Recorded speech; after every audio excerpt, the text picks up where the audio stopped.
before we make a start on the webinar today on health economics, what I want to do is just do a bit of a check-in question. So just get people to just, on a scale of 1 to 10, how confident do you feel about health economics? So 1 being not confident at all and 10 being very confident. And then the other thing just to think about is, I guess, what would be one thing you'd like to learn today? It just gives us a bit of an idea when we're talking about how, you know, how we can frame some of what we're discussing. See a couple of numbers in the chat. 3s, 2s, 5s. Some people feeling moderately confident with the 5s. A 6. Michelle, thank you. Practical implications and signposting. That's really helpful to understand. Thank you.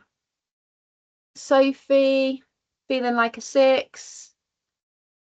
Got a couple of people who might be a bit more confident. Fantastic. Thank you, Sandra. Something as a starting framework or a foundation. Wonderful. Okie doke.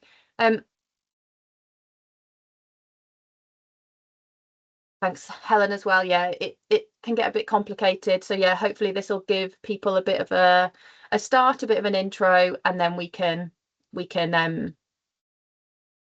build up from there, I guess, once we have our foundation. So just before we move into the webinar, I just want to, I'm not sure how familiar people will be with the Health Innovation Network and what we do in the UK. So in the UK, there's 15 health innovation networks. We're based in the west of England, and the HINs are essentially the innovation arm of the NHS. We have a regional focus in the west of England, and each region will have national and local programmes. So there'll be different work happening across the HINs, as well as some kind of coordinated national work. I won't go into lots of detail about what the HIN does in terms of specific programs, but if people are interested, please by all means have a look at our website or your regional website for what their work that they're delivering is. From today's session, what we're hoping to begin to answer is kind of what are health and implementation economics, and how can these be used to generate evidence to determine whether an innovation, and we're using the word innovation broadly here, is whether that's worth being implemented, scaled and spread. And what we'll do is we will have 2 presentations, and I'll let the 2 health economists that are speaking introduce themselves at the start of their session, and then we've got time for a Q&A at the end. So if you've got questions, we'll hold all the questions to the end and then come to them then. So please pop questions in the chat as you think of them, and we'll get there at the end. So I'm going to hand over to Mike. Great, thank you very much. Hi everybody, so I'm Mike Long. I am a Senior Research Evaluator at Health Innovation West of England. I've worked over the last 7 or 8 years in and around the Health Innovation Network, primarily working on real-world evaluation and doing lots of different health economic analysis. Health economics, what is it? So health economics, a branch of economics that looks at efficiency, effectiveness, and value of producing and consuming health and healthcare services. So let's just break that down a little bit. Let's have a look at the efficiency side of things first of all. Efficiency, essentially, you're trying to allocate the available resources you have to optimize the health benefit. So there is a limited amount of resources that we've got available to us, especially in the NHS. So the idea is that it's about putting these in the right place, these resources in the right place, to make sure we get the best health out of it. Effectiveness, so measuring the extent to which whatever intervention we're trying to adopt achieves its objectives. You can do this through health economic modelling, but usually all the information you'll get for that is through that evaluation side. And finally, we've got value. Value is very much down to the perspective of who it impacts. So is this value for patients? Is it for the system? Is it for staff? And we're looking at the balance of what you're putting in and what you're getting out of it. So that's what we mean by the value of healthcare. So the big thing around healthcare is there's always an opportunity cost. There's always, because of those limited resources, a decision that has to be made of where to apply. So the reason we want to do health economics is to try and maximize that impact. Where can we best fit something new coming in to maximize the health gain that we want to achieve? Health economics gives us something to use to compare different interventions. A lot of times we're converting outputs into monetary figures, so we can make that comparison. So that standardized way of comparison helps us choose and make that informed decision to understand what best to adopt. Sometimes it's quite difficult to quantify health outcomes, so health economics lets us do that. Ultimately, what we want to achieve, though, is something that allows us to adopt something new to improve healthcare for the system. So we're going to look at a few models today. I'm going to go through the first three with an example. The other two, the cost effectiveness and utility, I'll briefly go through, but Carlos has got a much better example to run you through in those ones to explain what they are and what they're used for. So the first model we're going to look at is a budget impact model. And as it explains in the title, it's about understanding how an intervention affects the budget. So we're looking at costs here. We're looking at what are the costs of implementing something new into the system. So this is very useful for commissioners, for budget holders, thinking around the planning of implementing something new. And the way we usually do this is we take one or more interventions that we want to see the budget impact for, and we compare it against what we call the counterfactual, which is what would happen without it. So we map these two pathways and look at the costs of them against each other. So I've broken the costs down here into cashable and non-cashable. So what we mean by cashable is the expenditure, so the money out of the pocket to have to pay for something. So you would see cashable go down if you're prescribing something, for example, or decommissioning something. So that is money back in the pocket. Non-cashable is more looking at resource. So it's something like if we're saving time of clinicians, if we're preventing a bed day, for example, that's more of a resource cost. So we call that a non-cashable saving or non-cashable expenditure. So you work these out for the two pathways and then compare them. So you're working out what does it currently cost to send a patient down this pathway, for example, and how much does it cost if we implement something new? And the difference is the budget impact. So let's go through a quick example. I'm going to use this example for the next three models. So if we take, say, something implemented that uses AI to support MRI scanning. So there's an MRI scan used to identify prostate cancer. And the AI supports clinicians understand the imaging and help with referrals. So there's that decision support, which is one of the benefits. Also, it helps with risk stratification. So being able to triage patients appropriately, sending higher risk patients through to emergency biopsy sooner. Another benefit is potentially the improvement in having people go down the 28-day pathway quicker. So because the decision's made sooner, you're able to refer patients on sooner as well. Another benefit could be the clinical time. So with the assistance of the AI, it allows less time needed to actually make a decision and interpret the MRI report and the MRI scan.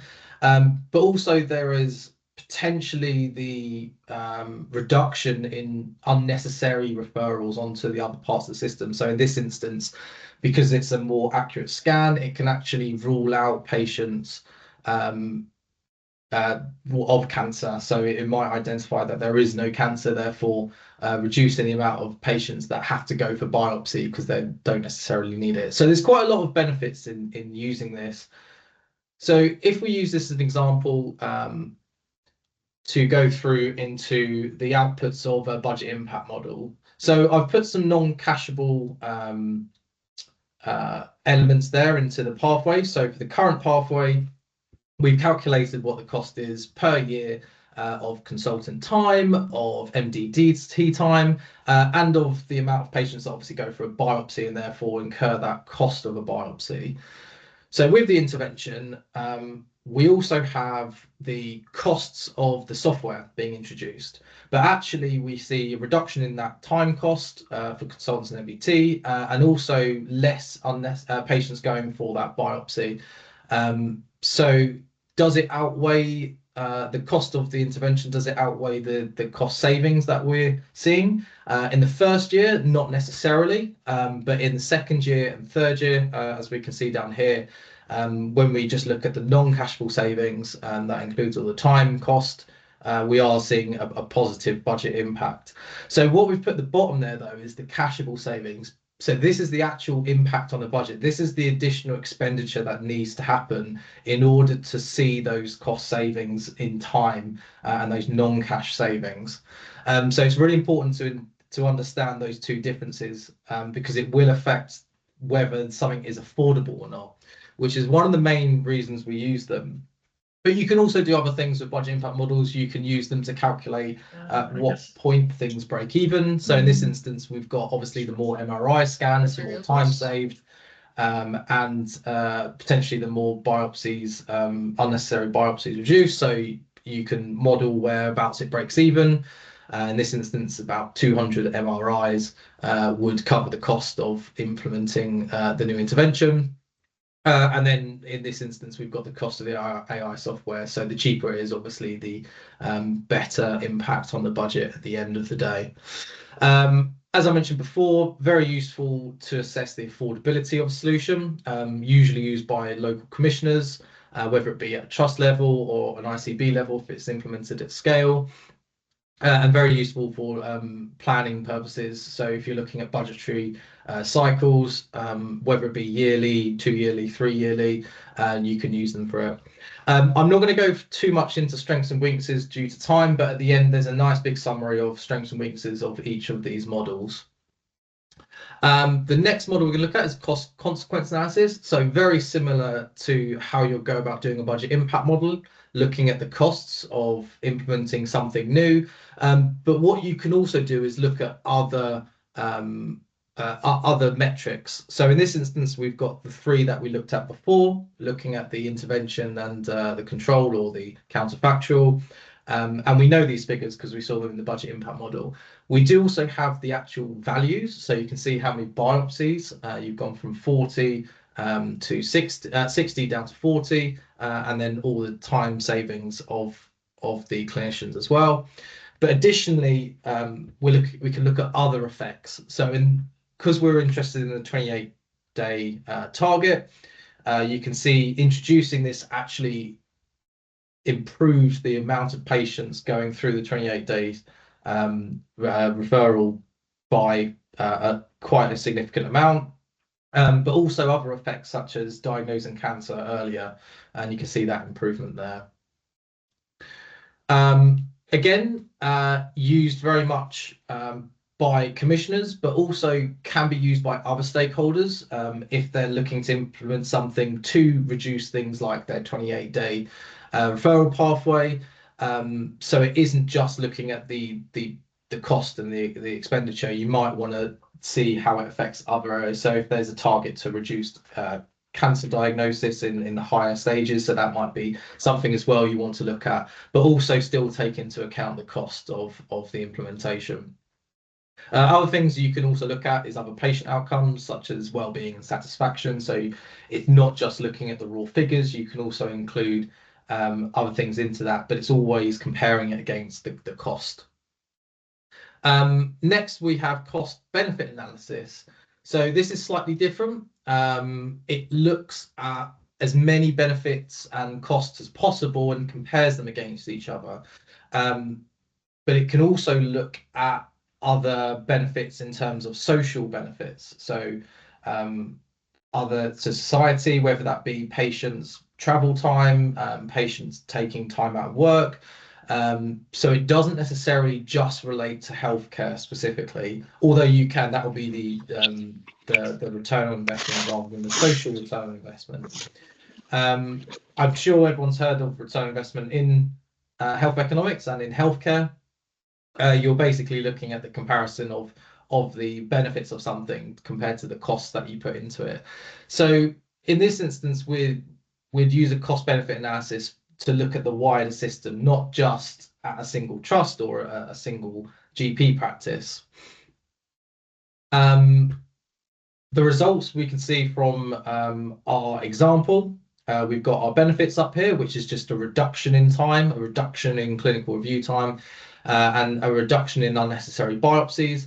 But then it just flips it slightly. So we're looking at the same figures here, but we're presenting them in a slightly different way to show the net benefit. So over the 9-month pilot here, there was actually a negative net benefit because of those initial costs of implementation. And there's the ROI there that I mentioned earlier of minus 30%, and a cost benefit ratio there. So a benefit cost ratio there. So for every pound you spend, you get back 70p. That's usually a good comparison when you're looking at multiple interventions coming in. So that usually would be your value for money. Is this value for money? Are we going to get back more than what we put in? Obviously, over the course of the pilot, over 9 months and 300 patients, we've got negative figures here. But say we were to model that and say, okay, over the course of a year, we're going to see more patients. And in this instance, you basically get neutral net benefit in this instance. So for every pound you put in, you get a pound back. But over 3 years and 5 years, because you're not having to keep those implementation costs every year, over a 3-year period, you can see it improves and it goes into positive, and then over 5 years. So cost benefit analysis doesn't just look at the in-year costs of everything, it's more around longer term value.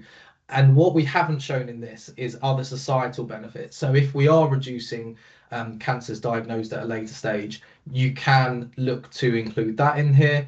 Other societal benefits, such as patients not having to travel or to go for biopsy if it's unnecessary, and other things. So there's additional things you can include in a cost benefit analysis that looks at a system perspective. I've covered this already in terms of how it can be used. A really interesting thing is that you can do lots of different scenario analysis. So you can flick and change some of the parameters that you are using within your model to understand what it looks like more locally or more relevant to smaller or larger scale, to understand whether something can best fit for those circumstances. The next model we're going to look at, and I'm only just going to brush over these ones because Carlos will take us in a lot more detail with a better example later. First of all, we have cost effectiveness analysis. So you've probably heard of an incremental cost effectiveness ratio. This is the calculation that you may or may not have seen. It's looking at the difference in cost and the difference in some sort of effect. So that health effect is usually in some sort of standardized units, such as bed days, such as diagnosis. But what you want to do is be able to understand where it sits on this ISA plane. Anything above the red line is something that is incrementally more expensive for what the health gains are. Anything below the line is something that is very much more beneficial from a effect perspective. The bottom left quadrant, however, is something that is less effective than the current standard, and you wouldn't usually see anything adopted really in that bottom left-hand quadrant because it's actually a reduction in effectiveness of something. So in the NHS, you'll probably see things more in the right-hand boxes here below the red line, where something is more costly and more effective, but the actual effect is incrementally better than the additional cost, or something that potentially could be less costly and more effective. So this is like the dominant quadrant is the bottom right. So these are useful when it comes to conducting alongside clinical trials, for example. They are useful for looking at things at a much larger perspective. So you're looking to understand whether something is worth adopting, and allocating those resources for that new intervention to optimize that health gain. So it's very much a sort of larger scale, but it only looks at one health outcome in this instance. So you need to compare particular interventions which are always achieving the same outcome.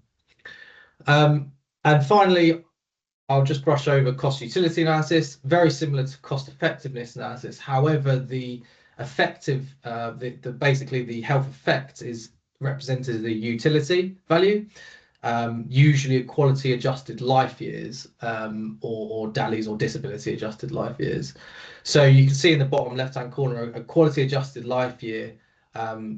If there's an improvement in one, it's usually down to an improvement in health quality of life, but also can be used to measure the extended life of someone as well. So in this instance, with the intervention B, you've got improved quality of life over a longer period of time because they are alive for longer. But it's the same calculation. However, the health effect is a quality adjusted life years effect, and this is usually represented as the cost per QALY, which you might have heard. To satisfy NICE, the cost per QALY has to be usually less than 20 to 30k. So this is the NICE threshold for adopting new interventions at scale within the NHS. And that takes us on to the examples from Carlos. The slides will be shared at the end, so you can look at the strengths and weaknesses and the common use of each of these models that I've gone through. Thank you very much. Hello, everyone. We're going to take the questions at the end, but I'm going to talk today about implementation and in the role of economics. My name is Carlos. I'm a research fellow at University of Bristol. I also work for Applied Research Collaboration West. I've been involved in a series of implementation projects for the last few years. I'm going to start with an example today. So to introduce the example, I have here this lovely video that I want to share with you.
Okay, so we have here an example of preterm birth as the leading cause of neonatal mortality and morbidity, and also cerebral palsy.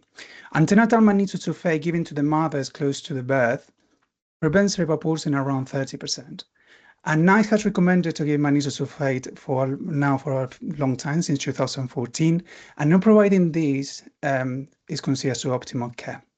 If we go to the health technological assessment of magnesium sulfate, or the evidence that about the economic evidence about magnesium sulfate, we can see clearly that administered to patients impact the lifetime of these babies. And from a societal perspective, and this I think is linked to one of the questions, when we take a societal perspective, we're taking not only the perspective of the healthcare or the social care, we're also taking into account the perspective of the parents, of the family that take care of the person with cerebral palsy, productivity losses, etc. In a cost utility analysis published by Big Four colleagues in Canada, where they compare giving magnesium sulfate to no, they see a reduction of cost, but also an increment on health, measured as QALYs. Why QALYs? Because cerebral palsy can have different levels of severity. They have from low severity to very high severe severity. Compare one cerebral palsy with another is difficult, but also to compare with other services in the NHS or in other sectors is also quite difficult to compare, for instance, with using the measure of cerebral palsy. So that for that reason, we're using QALYs as a measure that's comparable with different services.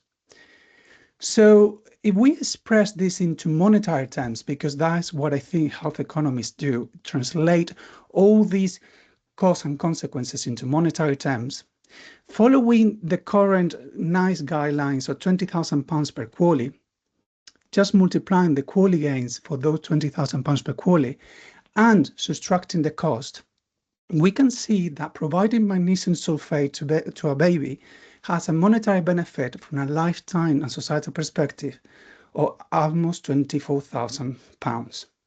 A positive net monetary benefit means good value for money, meaning that this should be given to the mothers and is providing benefits.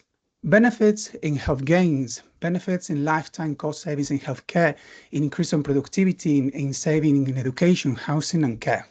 So that's what I mean by health economists trying to translate all these aspects into monetary terms. But having a guideline, having a very nice paper, a trial that said that this is really good value for money is not sufficient. And here we can see very clear that it is not. Magnesium sulfate has taken a very long time to achieve an 85% uptake.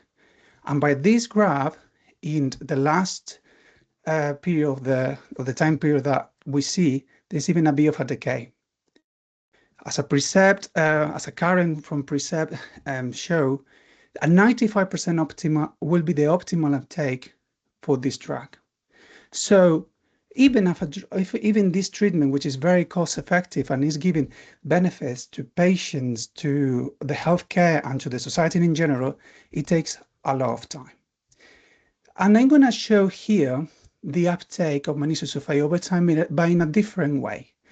The green line here is the cumulative monetary value of all those babies that receive the drug. For instance, in 2022, 80% received the drug with a cumulative monetary value of over 76 million of pounds. That is more than 3,000 babies receiving the treatment. But this could have been more. Could be if we optimally implemented, that will be the blue line. So the area in between these two curves, this area in red, is showing the opportunity cost of not implementing this drug optimally. The good news is that, as we can see in the bars from the right-hand side, it has been reduced over time. And that is exactly what implementation science or implementation research better is trying to do, to understand how to close this research to practice gap. So I'm going to take Mike's example about screening, using AI for screening prostate cancer. It might be sure that it's a very good benefit for 3-9 years, but maybe there are a series of barriers that will prevent its implementation, such as credibility of the evidence or the need for training the staff, or even like, is there enough technological capacity in the sites to actually implement it? So to close this gap, we might need to invest more resources. And those resources, as any other resources in a budget constrained environment, are susceptible of economic evaluation. And good implementation research, good research about how you can implement your innovation should include the economic evaluation. And that was the principle of PRECEP a few years ago. It's delivered for the Academic Health Science Network West, now known as Health Innovation West, that tried to boost magnesium sulfate, trying to achieve that 85 with a strict target of 95%. And for that, they designed a series of implementation strategies, implementing interventions that aim to boost the uptake. That came with quality improvement portfolio with hours for midwife backfill per unit, champions in every unit, clinical lead, education and support. We conducted an evaluation of PRECEP through a real-world evaluation or quasi-experimental, and we compare the change in trend of magnesium sulfate when PRECEP was implemented. And here in this graph, you can say that we're comparing with the previous trend. And one thing that we health economists do a lot is to be very conservative, because we want to be conservative about what we say. So I compare the uptake with the previous trend of PRECEP, showing that area in red as the boost that PRECEP has increased over that time. There was 10 months of benefit and almost 3% for increase in the uptake. But remember, that means babies that have been treated, mothers that have been treated in delivery, and babies that have benefit from that drug, around 92 babies for that period. But that boost in uptake didn't come cheap or free. It involved some series of costs of the implementation, costs associated with those implementation strategies from PRECEP. Nevertheless, even if costing almost £1 million, the boost of babies treated had a net monetary benefit of over £1 million and very probable to be cost effective. So remember, a positive net monetary benefit represents good value for money. And this was with a perspective from a societal and lifetime perspective. But it also was cost effective, taking on into account NHS perspective. So job done. The answer is no. The NNR report, the neonatal report from 2026 with data from 2024, show the uptake has stopped or plateau around the 86.7%. But if you go to the report, what you're going to see is variation in practice. So in some units with considerable amount of babies, they achieve a 95% over a period of time, over 1 year. So there's variation in practice, and that has impacts not only on this opportunity cost the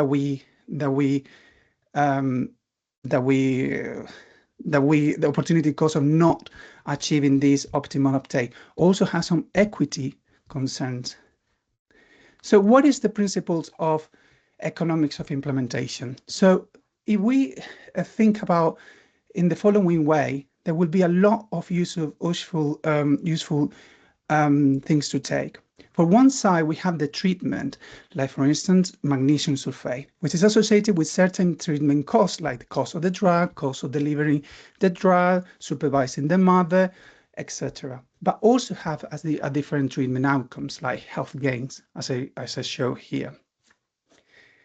On top of that, or complementary to that, we have the implementation aspect, where it has a series of implementation initiatives and they have an associated cost. And there's an implementation outcome such as uptake or adoption, but also adherence. Take this, for example, for the weight medication programs nowadays. We have the treatment, which is the weight medication injections. We come into a cost of the drug, prescribing, etc. But we have also implementation costs such as obesity stigma training to the GPs and etc. The point here is that we separate the thing, which is the treatment, to do the thing, which is the implementation. And why we should do that? Because at the end of the way, what we want to do is to know how, if those implementation strategies and those additional resources have achieved the outcomes that they wanted, that increase of adherence, that increase of adoption, that increase, just causal pathways, trying to understand what is affecting what. This come broadly into a context how are the eligible patients, the context about geographical variation or variation in practice, but also how much are we willing to pay? Not only how much are we willing to pay for a health gain or a cerebral palsy preventive, how much are we willing to pay, for instance, to increase in one period I have HIV testing in African and Caribbean heritage communities in Bristol, which is one example that I'm doing recently. So these are the principles of economics implementation that I invite you to have further look in the paper that was recently published last year. But although useful, there are some questions or limitations. Is this distinction between treatment and implementation real? Is this really real? What are actually part of the implementation, or what are actually part of the treatment? That is not that straightforward. For instance, a vending machine for sexual health interventions in the middle of a city, is that an implementation or that is a changing of the treatment? So this distinction between treatment and implementation, I think, is more theoretical than practical, but has considerable benefits to think about in that way. And this distinction could actually exacerbate research to practice gaps, and that relates to the next question. When we should consider implementation, should we implement an intervention that is very, very cost effective, a very good value for money, but we cannot really implement? Or should we really implement interventions that are borderline cost effective, but they are straightforward to implement? And how is the best way to combine this evidence? Because we are assuming that the evidence goes in parallel of the treatment and the implementation, but that might not be the case. And for instance, the wage medication is a very good example, because currently we have the evidence of the injections and the semaglutide evidence, but probably the evidence will change over time when the pills appeared, and the implementation and the treatment do not go in parallel. So that how we combine the evidence is very, very challenging. If you have more appetite about economics of implementation, I invite you to be part of Implement Econ, which is the health innovation, and Wes is part of it, where we try to discuss this more. We have a LinkedIn group and also a series of webinars and so on. So in conclusion, economic evaluation are useful to generate evidence, such as the example that we see for magnesium sulfate, and influence guidance for optimal care. But reducing the research practice to gap might need investment of additional resources, and therefore a susceptible evaluation. And these implementation initiatives require good economic evaluation. So my take here is, do not underestimate the implementation part of your innovation. That is all for me. So I hope it was clear. Thanks, Carlos. That's Precept's such a good example of how costing implementation is really valuable, and actually then working out the value of, you know, how much does an implementation cost within the analyses that's being conducted.